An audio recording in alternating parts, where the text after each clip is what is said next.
Un avión que se adelantó a su tiempo por medio siglo y que fue destruido no por la defensa aérea del enemigo, sino por el trazo de una pluma en un despacho del Kremlin.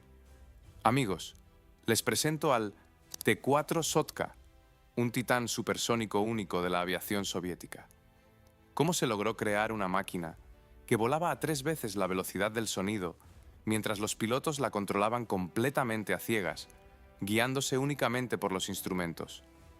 ¿Por qué un proyecto en el que se invirtieron la astronómica cifra de 1.500 millones de rublos y que ya contaba con un pedido aprobado de 250 aeronaves, fue borrado repentinamente de todos los planes, clasificando sus archivos? Hoy analizaremos los detalles ocultos de esta obra maestra de la aviación. Vean el video hasta el final. Descubrirán la razón real, y no la oficial, del cierre del proyecto, y por qué incluso el propio Pavel Sukhoi nunca pudo conocer la verdad sobre el destino de su creación. ¡Comenzamos! Mayo de 1945. Berlín está en ruinas. Un soldado soviético y un soldado estadounidense se estrechan la mano en un puente sobre el río Elba. Los fotógrafos disparan sus obturadores. Sonrisas, abrazos. La victoria es compartida. Después, cada uno subió a su avión y voló de regreso a casa. Y justo aquí es donde comienza otra historia, porque mientras algunos celebraban, otros ya estaban haciendo cálculos. Calculaban las ojivas nucleares, calculaban los kilómetros de alcance de los misiles, calculaban cuántos minutos tardaría un vuelo de un continente a otro. Dos estados que juntos habían destruido una de las máquinas militares más temibles de la historia, de pronto descubrieron que estaban en lados opuestos del planeta, y cada uno quería ser el primero, no el segundo, precisamente el primero. Esto es importante entenderlo desde el principio. No se trataba de supervivencia. Ambos países ya eran grandes potencias. Se trataba de quién definiría cómo viviría el resto del mundo, quién establecería las reglas, quién tendría la última palabra en cualquier disputa en el planeta. Y ambos comprendían que en esta competencia no gana el que tiene más soldados, gana el que tiene la mejor tecnología. A principios de la década de 1950, la carrera ya iba a toda velocidad. En la Unión Soviética y en los Estados Unidos de América trabajaban en paralelo miles de ingenieros, físicos y diseñadores. Ciudades secretas, polígonos de tiro cerrados, laboratorios de cuya existencia oficialmente nadie sabía nada. Y aquí hay un dato que muchos desconocen. Tras el final de la Segunda Guerra Mundial, ambos países se llevaron de Alemania desarrollos confiscados como trofeos, documentos de diseño alemanes, prototipos alemanes y, lo más importante, ingenieros alemanes, literalmente. Tanto el servicio de inteligencia soviético como el estadounidense reclutaron deliberadamente a estos especialistas. Esto significaba que las posiciones de partida de ambos eran aproximadamente iguales. Ambos comenzaron desde el mismo punto, y precisamente por eso, la carrera era real. Cada nuevo proyecto era una respuesta al proyecto del adversario. Si los estadounidenses creaban un bombardero estratégico, los diseñadores soviéticos se sentaban a dibujar el suyo. Si los ingenieros soviéticos desarrollaban un nuevo motor, al otro lado del océano, comenzaban de inmediato a trabajar en la respuesta. El cielo se convirtió en el principal campo de esta competencia, no porque los aviones sean más hermosos que los tanques, sino porque el avión representa velocidad, alcance y la posibilidad de aparecer donde no te esperan antes de que el enemigo tenga tiempo de reaccionar.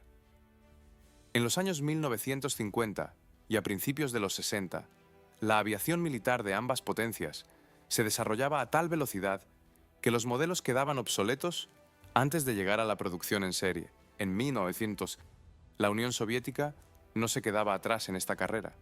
En algunos aspectos, incluso tomaba la delantera. Pero en una dirección concreta, a principios de la década de 1960, surgió un problema grave, humillante y que requería una respuesta inmediata. Fue precisamente este problema el que dio origen al Sotka. Hay cosas que no entran en los libros de texto, no porque no hayan ocurrido, sino porque es incómodo hablar de ellas. Durante varios años, de 1956 a 1960, un avión de reconocimiento estadounidense, Lockheed U-2, voló regularmente sobre el territorio de la Unión Soviética. Volaba alto, muy alto, a una altitud de unos 21 kilómetros sobre el nivel del suelo, y los sistemas de defensa aérea soviéticos no podían hacer nada al respecto. No porque no lo supieran, lo sabían perfectamente. Los radares registraban cada vuelo. Los controladores veían la señal en la pantalla. Los comandantes daban órdenes de interceptación, pero los interceptores de la época simplemente no podían subir a esa altura. Físicamente, el avión U-2 fotografiaba instalaciones militares, aeródromos, fábricas y vías férreas, con calma, metódicamente, como si la defensa aérea no existiera en absoluto. Esto continuó durante 4 años. Luego, el 1 de mayo de 1960, un misil soviético finalmente logró alcanzar al U-2 sobre los Urales. El piloto, Francis Gary Powers, se eyectó y fue hecho prisionero. El avión cayó.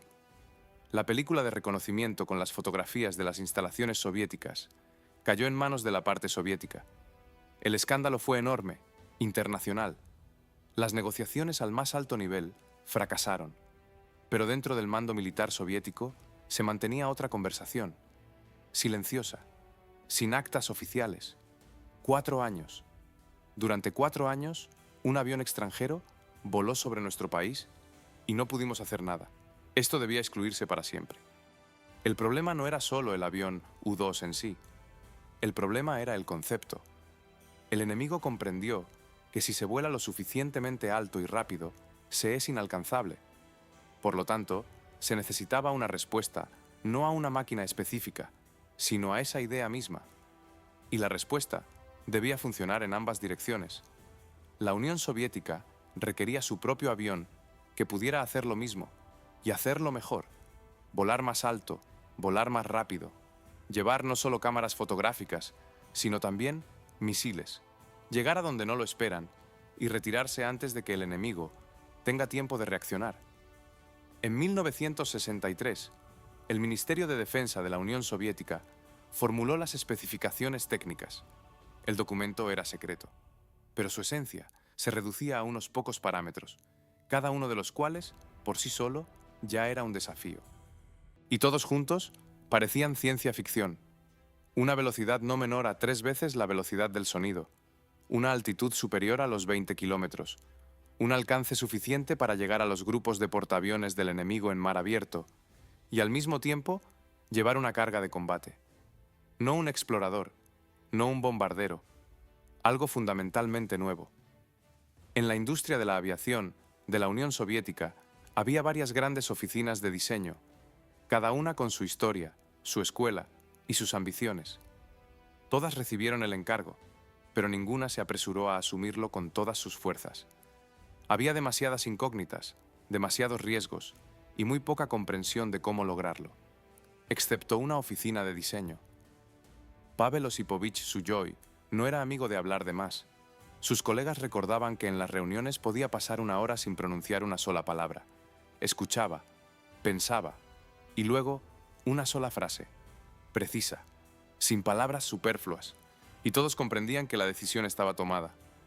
Ya superaba los 60 años cuando su oficina recibió el encargo de desarrollar lo que posteriormente se convertiría en el Sotka.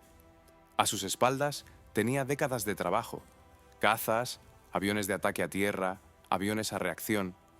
Su oficina de diseño ya gozaba en ese momento de la reputación de ser el lugar donde se asumían los retos más difíciles. Pero este encargo era diferente. La oficina de diseño experimental Sujoy existía desde 1939. Durante ese tiempo, había pasado por mucho, incluyendo una disolución temporal a finales de los años 1940, cuando Stalin consideró que algunos de sus proyectos no eran lo suficientemente prometedores. La oficina fue cerrada y Sujoy fue trasladado a trabajar con Tupolev. Luego fue reabierta, porque resultó que sin él, algo vital desaparecía de la aviación soviética. Esto dice mucho sobre lo que representaba este lugar. La dirección directa del proyecto T4 fue encomendada a Naum Semyonovich Cherniakov. Y aquí conviene detenerse, porque este hombre es uno de aquellos de quienes casi no se escribe en los libros populares, pero sin quien no habría existido nada. Cherniakov llegó a la aviación en la década de 1930. Pasó por todo, por la evacuación de las fábricas durante la Segunda Guerra Mundial, por la confusión de la posguerra, por el cambio de prioridades y la reestructuración del sector. Para cuando le asignaron el T4, era un hombre con una enorme experiencia práctica y, lo más importante, con una cualidad poco común. Sabía trabajar con lo desconocido. La mayoría de los diseñadores, incluso los muy buenos, trabajan desde lo conocido hacia lo desconocido. Toman lo que ya está probado y lo mejoran. Cherniakov podía empezar de cero. Es otra mentalidad, otra forma de pensar, y precisamente esa cualidad fue la que se requirió para el Sotka. Ahora hablemos de la competencia, porque el encargo de 1963 no se envió a una sola oficina. El Ministerio de Defensa remitió las especificaciones técnicas a varios de los principales colectivos de diseño del país, incluidos el de Andrei Nikolayevich Tupolev y el de Alexander Sergeyevich Yakovlev. Ambos eran nombres legendarios con una autoridad y unos recursos colosales. La oficina de Tupolev propuso su opción, la de Yakovlev, la suya, y la de Sukhoi, la suya propia. La comisión analizó los proyectos durante mucho tiempo y finalmente la elección recayó en la opción de la oficina de Sukhoi. El por qué no es una pregunta tan sencilla. Oficialmente se debió a que su concepto respondía de manera más completa a las especificaciones técnicas. Pero quienes trabajaban en el sector en aquella época hablaban de otra cosa. La oficina de Tupolev estaba en ese momento sobrecargada con otros grandes proyectos. La de Yakovlev se especializaba en clases de máquinas algo diferentes. Y la oficina de Sukhoi se encontraba en un estado que podría calificarse de hambre creativa por una tarea verdaderamente grande. Querían hacerlo. Realmente querían hacerlo. Y posiblemente, precisamente eso desempeñó un papel decisivo. Cuando el encargo se asignó oficialmente a la oficina de Sukhoi, dentro del colectivo ocurrió algo difícil de describir en términos técnicos. Las personas que trabajaron en el proyecto recordaron más tarde que existía la sensación de que te habían dado permiso para hacer aquello en lo que antes solo podías pensar, sin importar las limitaciones ni los diseños ya existentes. Comiencen de cero, inventen, prueben, cometan errores, vuelvan a inventar. Se proporcionó el presupuesto, los mejores materiales y acceso a los desarrollos secretos de los institutos colaboradores. Cherniakov formó un equipo de especialistas elegidos no solo por su capacidad profesional, sino por su carácter. Aquellos que no se detenían ante la frase «esto es imposible», sino que empezaban a pensar por qué era imposible y cómo cambiarlo. El trabajo comenzó, y muy pronto quedó claro que la tarea era más difícil de lo que les parecía incluso a ellos. Cuando se habla de 600 innovaciones tecnológicas, la cifra suena abstracta. Hagámosla concreta. Cuando los ingenieros diseñan un avión convencional, incluso uno muy complejo, trabajan con soluciones probadas. Toman un motor que ya ha volado, una aleación que ya ha sido probada, un sistema de control que ya ha demostrado su eficacia, y los mejoran y perfeccionan. Es un trabajo de ingeniería normal. Con el Sotka, esto no funcionaba en ningún componente. Cada pieza era nueva, cada material se usaba por primera vez, y cada solución técnica carecía de predecesores. 600 veces los ingenieros se encontraron en situaciones en las que el componente necesario simplemente no existía en la naturaleza, y tenían que inventarlo, fabricarlo y probarlo antes de poder seguir adelante. Comencemos con lo más evidente: la temperatura. Cuando un avión vuela a una velocidad 3 veces superior a la del sonido, con su revestimiento ocurre lo siguiente: el aire situado delante de él se comprime con tanta fuerza que se calienta extremadamente, no por los motores, sino por la fricción con el aire. El borde de ataque del ala se calienta hasta una temperatura de unos 300 grados Celsius y el morro del avión aún más. El aluminio aeronáutico común pierde su resistencia a esa temperatura. No se funde, simplemente deja de mantener la forma y se vuelve blando. Y un avión blando, a una velocidad de 3.200 km por hora, es una catástrofe. Por lo tanto, se necesitaba otro material. La elección recayó en el titanio, concretamente en aleaciones de titanio. El titanio soporta altas temperaturas, es resistente y es ligero, aproximadamente la mitad de pesado que el acero con una resistencia comparable. Había un problema. La industria soviética en ese momento prácticamente no sabía trabajar con el titanio en tales volúmenes. No es una exageración. El titanio es un metal caprichoso. No se presta fácilmente a los métodos habituales de mecanizado. Requiere herramientas especiales, regímenes de corte específicos y métodos de soldadura singulares, ya que la soldadura ordinaria del titanio al aire libre produce una unión frágil y poco fiable. Se necesitaba una soldadura en atmósfera de gas inerte dentro de cámaras especiales. Nada de esto existía a la escala necesaria. Hubo que crear la tecnología de trabajo, con el material en paralelo, con el diseño del avión, que se iba a construir con él. Esto es algo así como aprender a hornear pan y al mismo tiempo tener que inventar la harina.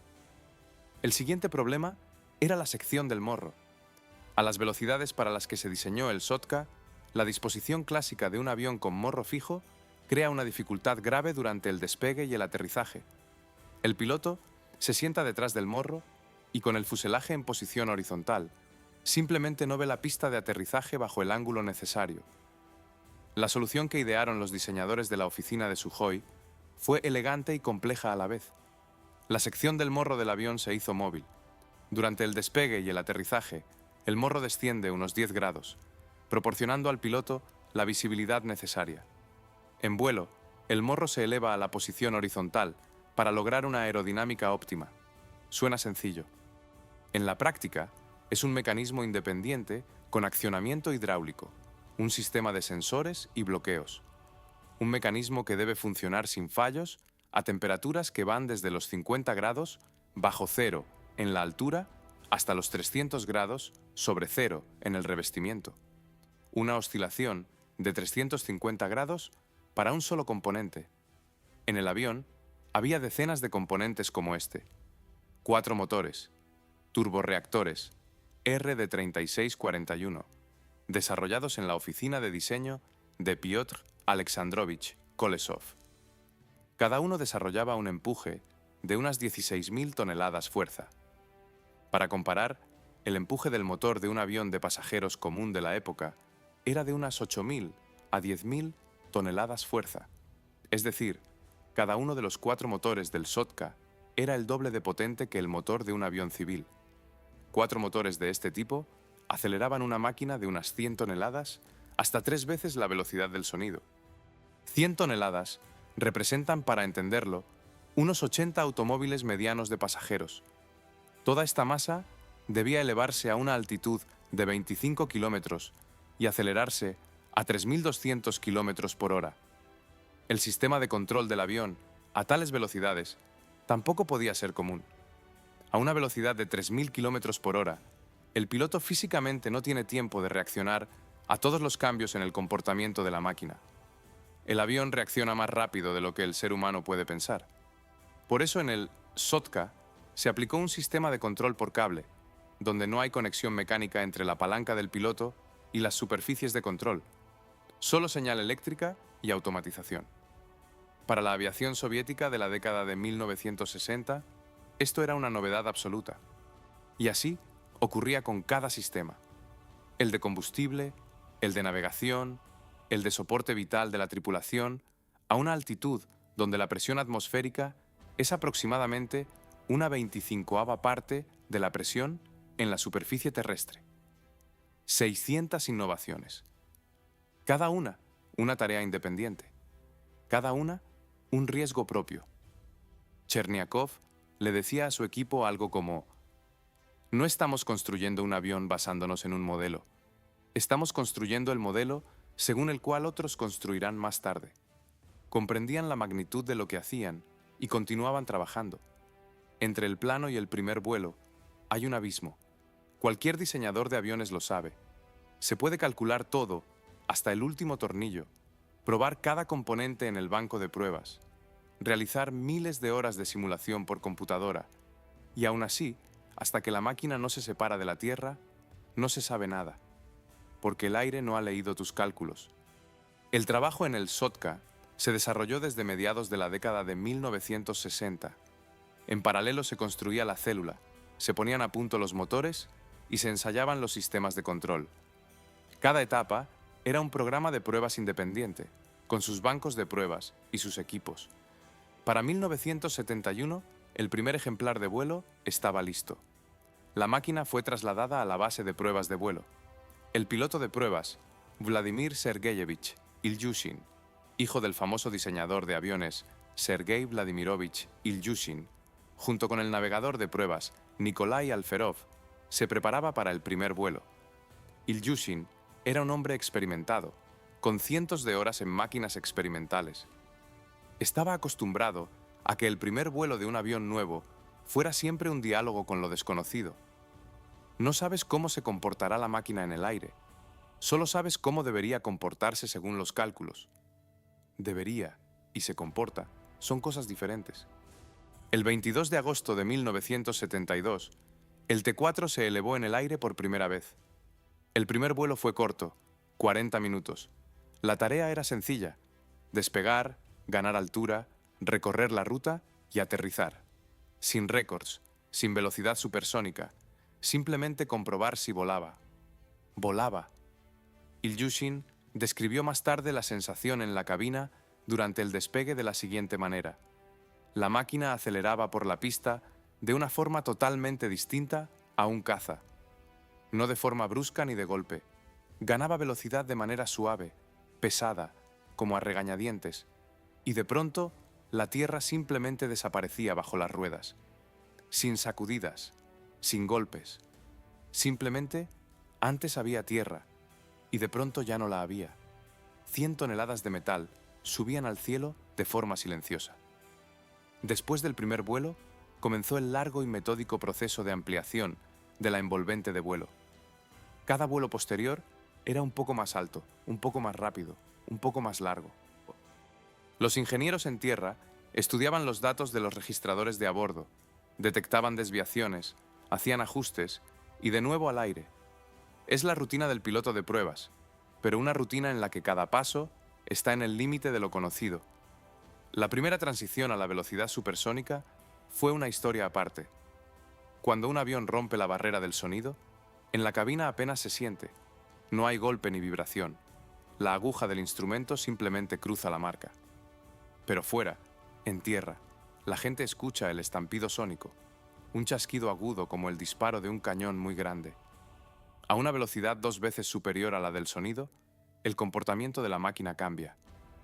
La aerodinámica funciona de otra manera a esas velocidades, y los mandos reaccionan de otra forma. El piloto siente que maneja un avión diferente, aunque esté sentado en la misma cabina. Los pilotos de pruebas que trabajaron con el SOTCA coincidían en lo mismo. A una velocidad de unos 2000 km por hora, la máquina se vuelve muy dócil, casi delicada. Deja de sentirse pesada y pasa a ser precisa. Cada movimiento de la palanca de control tiene una respuesta exacta. Uno de los pilotos de pruebas lo formuló de la siguiente manera: no es un avión en el sentido convencional, es un proyectil que tiene asientos, un proyectil que se puede dirigir.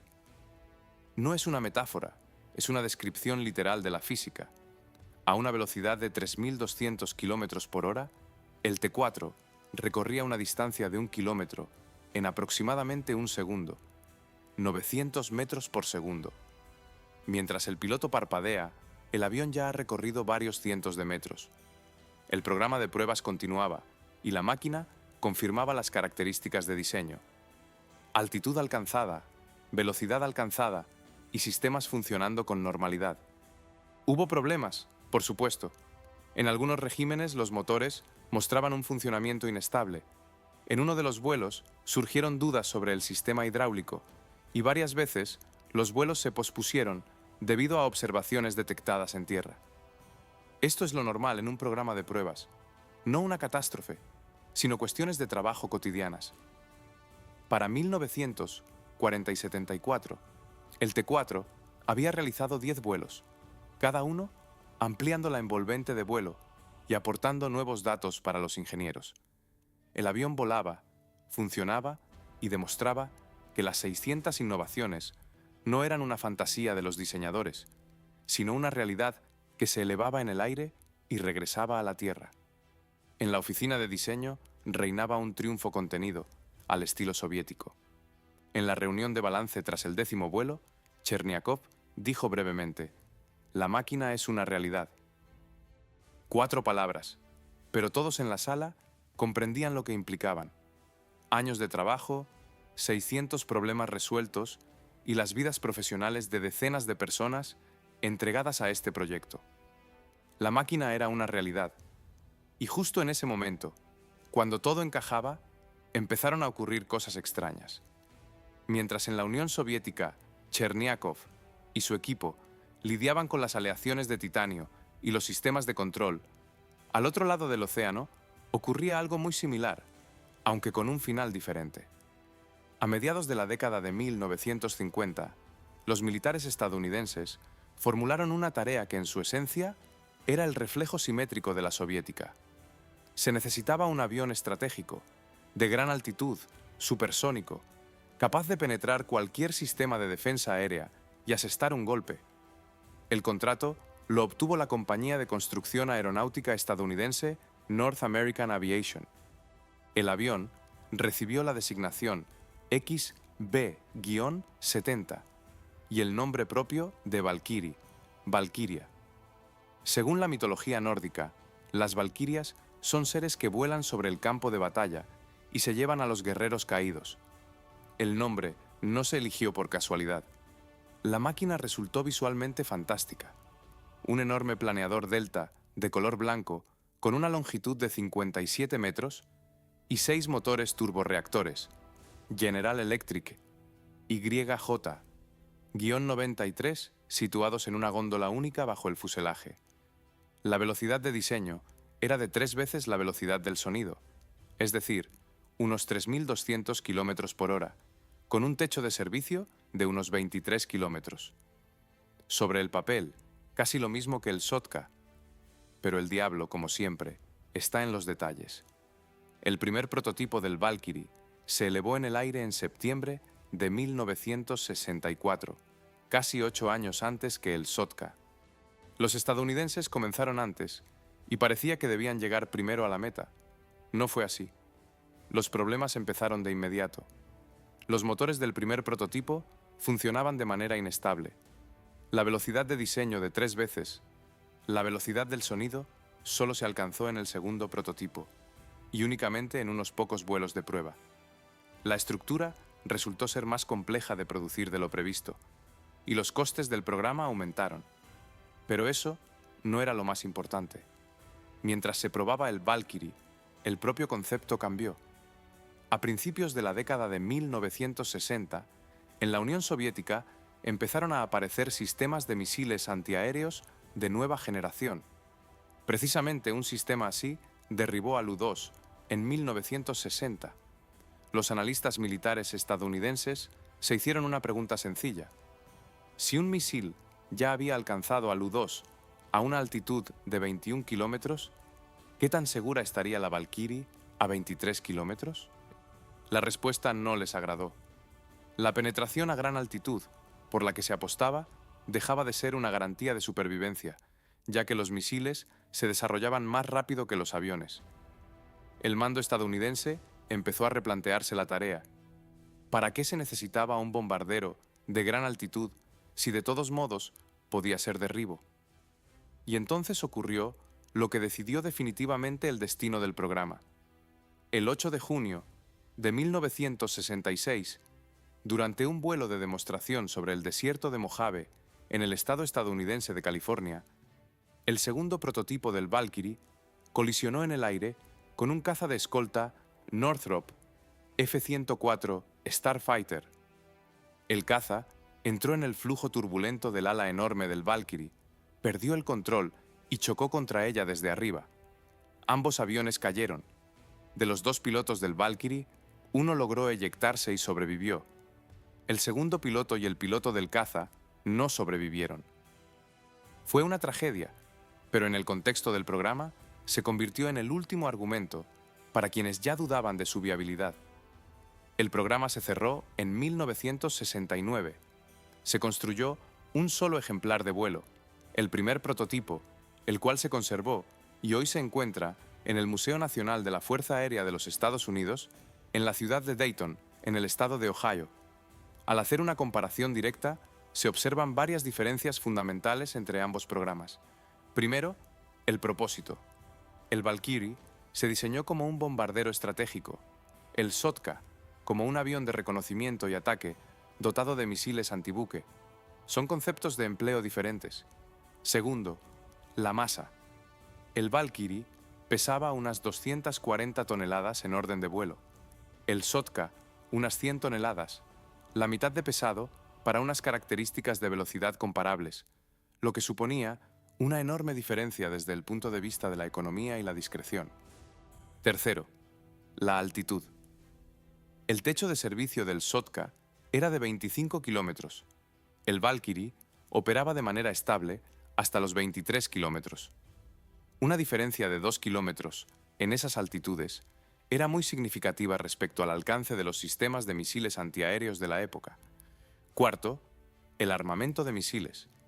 El Sotka portaba misiles antibuque hipersónicos CH-45 Molniya, con una velocidad de vuelo superior a los 7.000 km por hora, un misil que era prácticamente imposible de interceptar para cualquier sistema de defensa aérea naval de la época. El Valkyrie no estaba equipado con ese armamento en absoluto. Esto no es propaganda soviética. Son características técnicas que se pueden comparar a través de fuentes abiertas. El Valkyrie fue una máquina grandiosa y una hazaña de ingeniería, pero resolvía una tarea que ya había quedado obsoleta para cuando estuvo lista. Los estadounidenses apostaron por la penetración a gran altitud y perdieron frente al desarrollo de la tecnología de misiles. El Sotka resolvía otra tarea, más actual y compleja, y la resolvió, lo que hace que la siguiente pregunta sea aún más incómoda. Si la máquina soviética era mejor y volaba, ¿por qué se canceló el proyecto? Reconstruyamos la cronología con exactitud, por fechas, porque es precisamente en las fechas donde se oculta aquello que no se explica con ninguna versión oficial. 1972. El T-4 realiza los primeros vuelos de prueba, confirmando sus características de diseño, y la Comisión Estatal registra los resultados. Todo avanza según lo previsto. Ese mismo año, el Ministerio de Defensa de la Unión Soviética formaliza un pedido preliminar para la producción en serie de 250 máquinas. 250. No se trataba de un lote experimental ni de una serie piloto para comprobar la cadena de producción. 250 unidades representaban un despliegue de combate a gran escala. Esto significaba equipar varios regimientos de aviación con una máquina que no tenía análogos en el mundo. La planta de aviación de Tushino en Moscú recibió el encargo de preparar las capacidades de producción, iniciándose el montaje de líneas especializadas, la adaptación de los talleres para el Sotka y la contratación y capacitación de personal. En paralelo, la oficina de diseño de Sugoi recibió una nueva especificación técnica para desarrollar una modificación del avión con la designación T-4M. ¿En qué consistía la modificación? El cambio principal afectaba al ala. Mientras que en el T-4 básico el ala tenía una flecha fija, en el T-4M se preveía un ala de geometría variable, de modo que la flecha del ala pudiera cambiar en vuelo según el régimen. A velocidades bajas, durante el despegue y el aterrizaje, el ala se despliega aumentando la sustentación. A velocidades altas, se pliega hacia atrás, reduciendo la resistencia. Esto permitía mejorar las características de la máquina en todos los regímenes de vuelo simultáneamente. Era complejo técnicamente, pero la oficina de diseño asumió el reto. se ensamblaron 4 máquinas en el marco del programa T4M. 4. Lo que se probó en ellas se describe de manera muy escueta en las fuentes abiertas. Se sabe que se trató de ensayos de equipos de a bordo de una clase especial, sin detallar cuáles. Y aquí comienza lo que no encaja en la lógica habitual de un programa militar. 1974. Los vuelos de prueba continúan, el programa T4M sigue su curso, y las líneas de producción de la planta de Tushino se preparan para la fabricación en serie. Y de pronto, el silencio.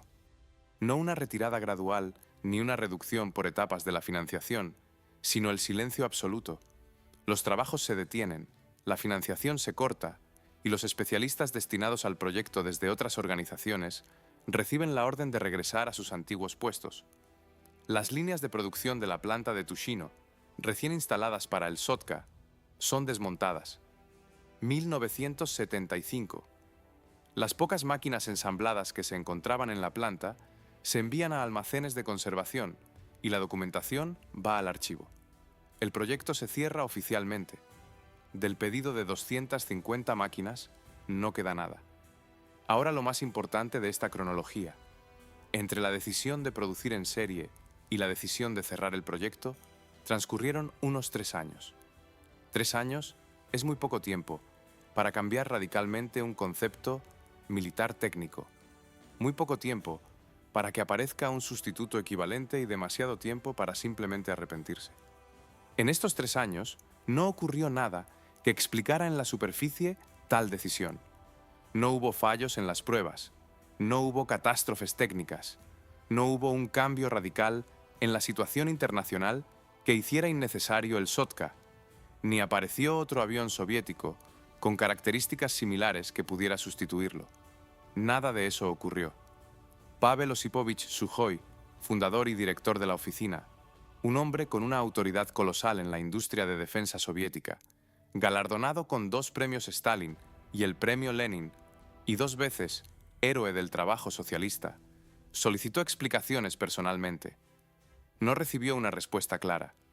Esto es algo que debe analizarse de forma independiente. Sujoi no era simplemente el director de una oficina de diseño. Era una figura conocida por todos en la industria aeronáutica soviética.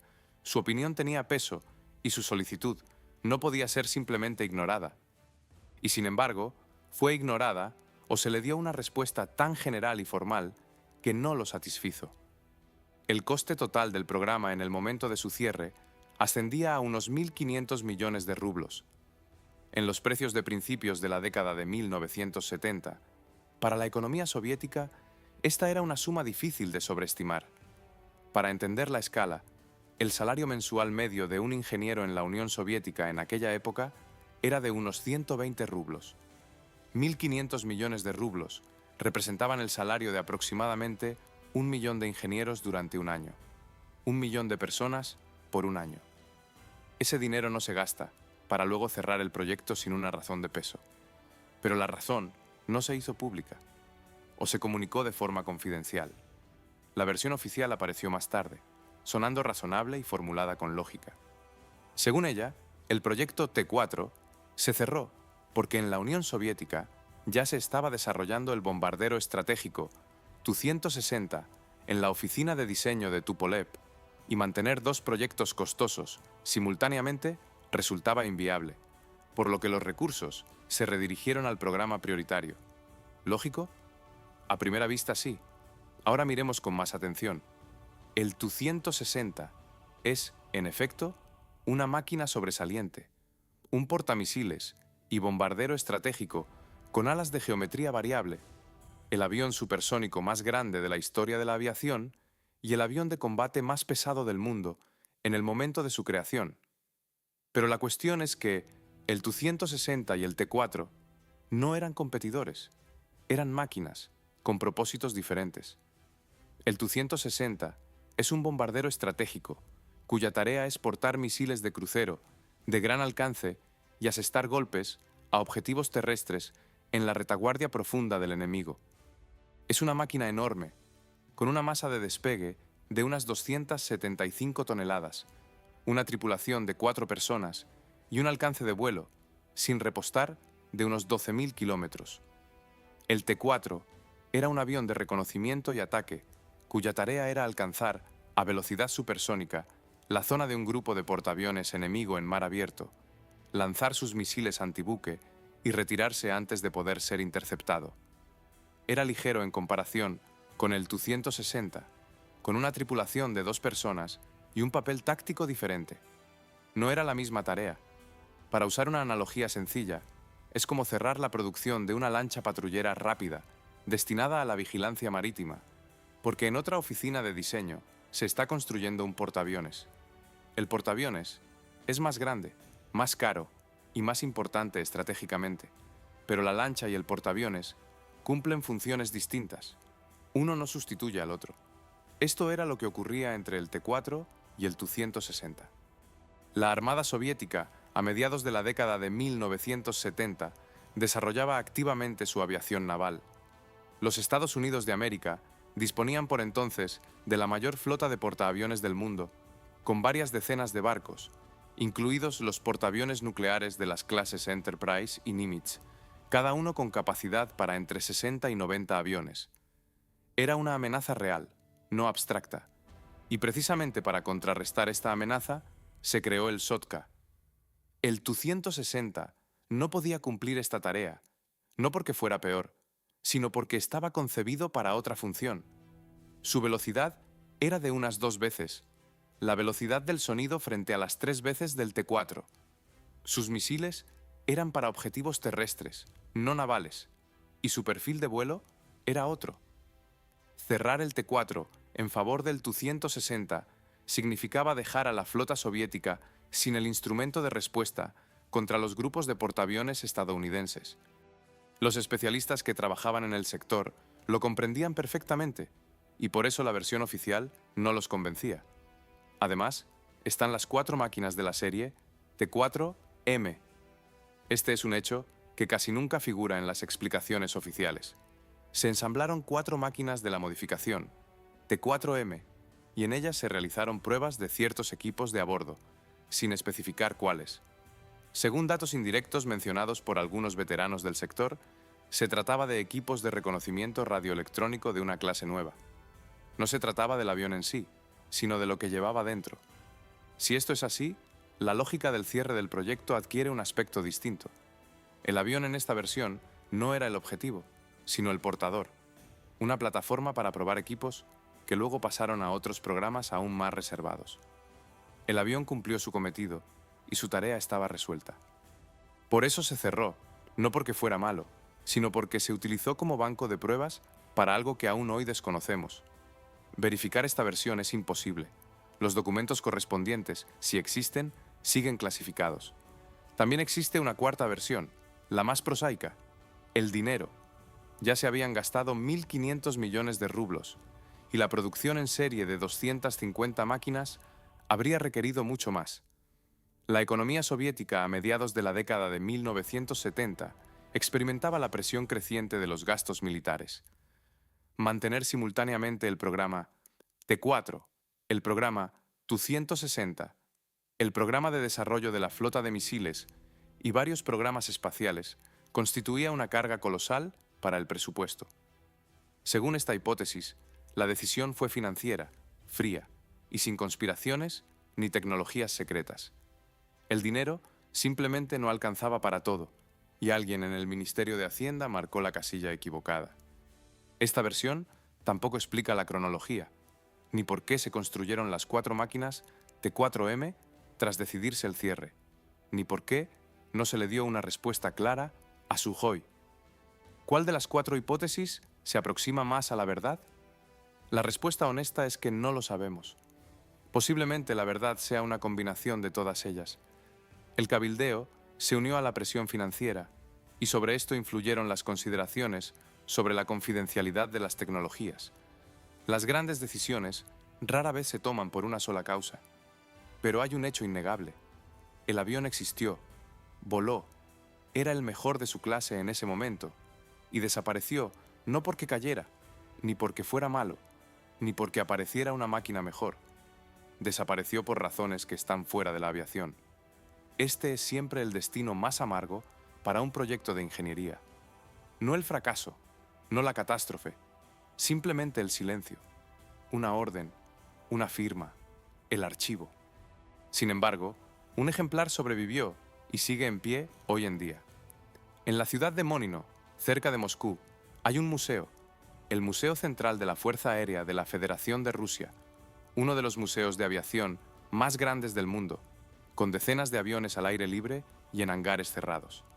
La historia de la aviación soviética y rusa reunida en un solo lugar. En uno de los hangares se encuentra el T-4, el único ejemplar conservado.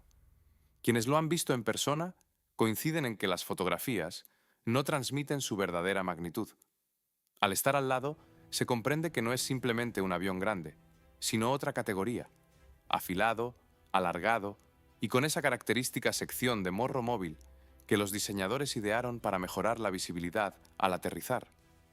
Todo el aspecto de la máquina habla de velocidad, de volar y no de estar parada. Pero ahí está, inmóvil, desde hace más de medio siglo. La pintura de algunos paneles se ha desvanecido, la cabina está cerrada y los motores nunca más se encenderán. Esa misma sección de morro móvil está fijada para siempre en una sola posición. La gente se acerca y lo observa. Unos toman fotos, otros simplemente contemplan. Entre quienes acuden de forma intencionada hay ingenieros aeronáuticos, historiadores y personas que leyeron sobre el Sotka y querían verlo con sus propios ojos. Algunos de ellos son veteranos del sector, personas que trabajaron en oficinas de diseño colaboradoras en aquellos años y que conocieron a quienes construyeron esta máquina. Permanecen junto al avión en silencio. Lo que piensen en ese momento es asunto suyo. Hablemos ahora del legado. En el sentido literal de la palabra, las tecnologías desarrolladas durante la creación del T-4 no desaparecieron con el proyecto, sino que siguieron adelante. La experiencia en el trabajo con aleaciones de titanio a escala industrial se aplicó posteriormente en otros programas aeronáuticos soviéticos y rusos. Los métodos de soldadura, corte y tratamiento térmico del titanio pasaron a formar parte de la base tecnológica del sector. El sistema de control por cable, aplicado por primera vez en el T-4 en la práctica soviética, se convirtió en el estándar para las siguientes generaciones de aviones de combate. Hoy en día, este sistema está instalado en la mayoría de los cazas y bombarderos modernos. Las soluciones de diseño en aerodinámica de alta velocidad desarrolladas en el Sotka se incorporaron a los manuales de cálculo utilizados por las siguientes generaciones de ingenieros. 600 innovaciones no se perdieron, simplemente pasaron a otros diseños y a otras máquinas. Es importante comprender que la historia de la aviación funciona precisamente así. Cada proyecto, incluso uno cerrado, clasificado o interrumpido a medias, deja una huella. A veces se nota de inmediato, a veces se manifiesta décadas después, en un detalle o un enfoque empleado, porque el maestro de alguien trabajó en aquella máquina. Naum Semyonovich Cherniakov continuó su labor en la industria aeronáutica tras el cierre del T-4. No se rindió y siguió trabajando con la misma meticulosidad con la que abordaba cualquier tarea. Esto también es parte del legado. Las personas que saben trabajar con lo imposible no se detienen ante un contratiempo, incluso si éste les fue impuesto desde fuera. Y ahora, la última pregunta, que no es técnica ni histórica: ¿qué habría pasado si el Sotka hubiera entrado en producción en serie? 250 máquinas en servicio en la aviación naval soviética, dotadas de misiles antibuque hipersónicos que volaban a más de 7.000 kilómetros por hora, inalcanzables para los cazas enemigos y para los sistemas de misiles antiaéreos de la época. La correlación de fuerzas en el mar habría cambiado sustancialmente. ¿Hasta qué punto esto habría alterado el curso de la Guerra Fría? Es una pregunta que no tiene respuesta. Los historiadores no trabajan con lo que podría haber sido, sino con lo que fue. Y lo que hay es un avión en un hangar en Monino, más de 50 años de silencio en lugar del rugido de sus 4 motores, documentos de archivo parcialmente clasificados, y una pregunta que quedó sin respuesta pública. ¿Por qué una máquina que volaba, que era la mejor de su clase y que la flota necesitaba, fue cancelada precisamente cuando estaba lista? El T-4 no perdió en el aire. Perdió en tierra, en los despachos, entre los papeles y las firmas de personas que no dejaron explicaciones o que las dejaron, pero no para nosotros. El avión está en Mónino. Si alguna vez están cerca, entren a ese hangar, colóquense a su lado y observen ese morro inclinado, los bordes afilados de sus alas y su cabina diseñada para 2 personas que debían volar a 3 veces la velocidad del sonido. Y piensen en esto, no es simplemente un avión, es la respuesta a una pregunta que se hacen los ingenieros de todo el mundo en todas las épocas. ¿Qué ocurre cuando el genio humano se adelanta a su tiempo? A veces cambia el mundo, a veces simplemente descansa en un hangar. Muchas gracias por su atención y hasta pronto. Y